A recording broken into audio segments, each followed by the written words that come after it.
ओम तत्सत। Welcome to गीतामृत।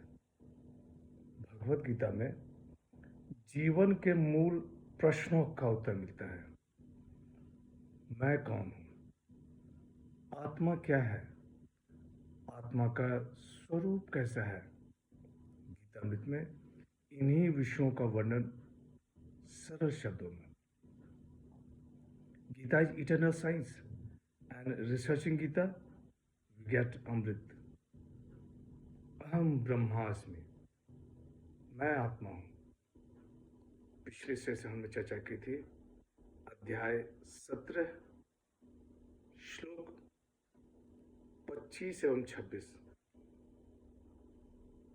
आज की चर्चा का विषय है अध्याय 17 श्लोक 27 एवं 28।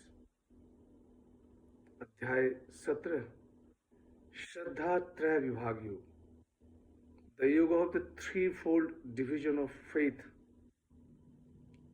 श्लोक 27।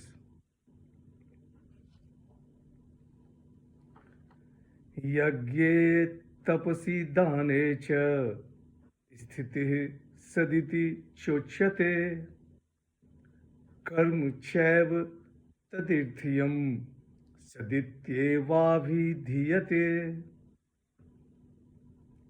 श्री भगवान watch.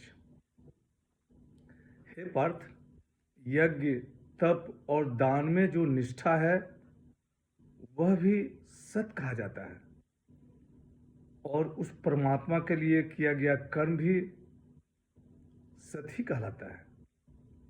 The blessed Lord said, steadfastness in sacrifice, penance, gift is called sat, and any action for such purpose is also called sat। पिछले सेशन में तत् और सत शब्द के महत्व का वर्णन किया गया। यहाँ भगवान श्री कृष्ण कह रहे हैं कि हे पार्थ, यज्ञ तप और दान में जो निष्ठा है वह भी सत कहा जाता है, और उस परमात्मा के लिए किया गया कर्म भी सत ही कहलाता है। यज्ञ तप दान में जो निष्ठा है वह सत है। यज्ञ तप दान असात्विक भी यदि श्रद्धा पूर्वक ओम तत्सत के उच्चारण से किया जाए तो वह भी सात्विक हो जाता है। सांसारिक और पारमार्थिक कर्म निष्काम भाव से ओम तत्सत के उच्चारण के साथ किया जाए तो वह भी सत्कर्म हो जाता है। परमात्मा के लिए किया गया कर्म परमात्मा स्वरूप हो जाता है, अर्थात उस कर्म से परमात्मा की प्राप्ति हो जाती है। श्लोक 28।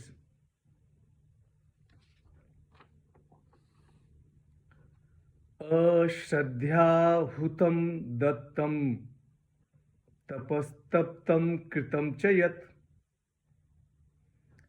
असदीत्युचेत पार्थ न च तत्प्रेत्य नो इह।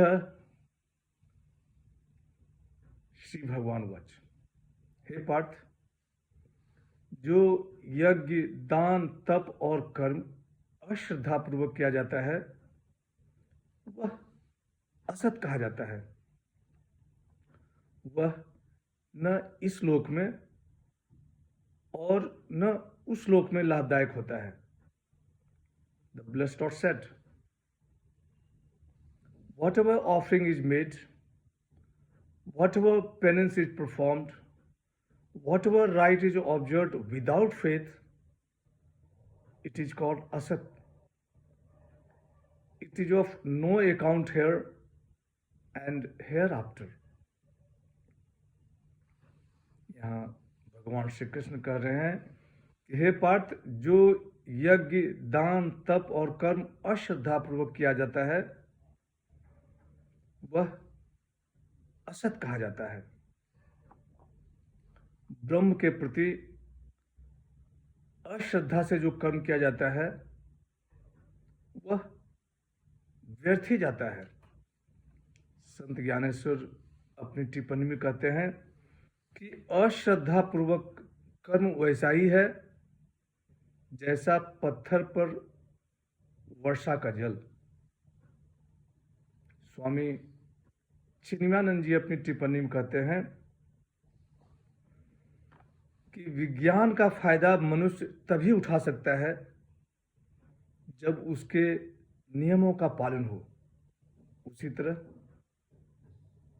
शास्त्र का फायदा तभी उठाया जा सकता है जब शास्त्र के नियमों का पालन हो।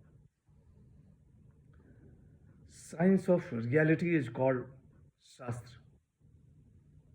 इस अध्याय के शुरू में अर्जुन भगवान श्री कृष्ण से प्रश्न करता है कि हे माधव, शास्त्र विधि को छोड़कर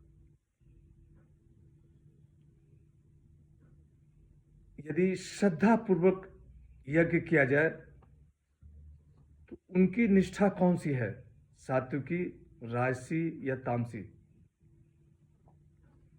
इस श्लोक में भगवान श्री कृष्ण इस अध्याय के उपसंहार का वर्णन कर रहे हैं।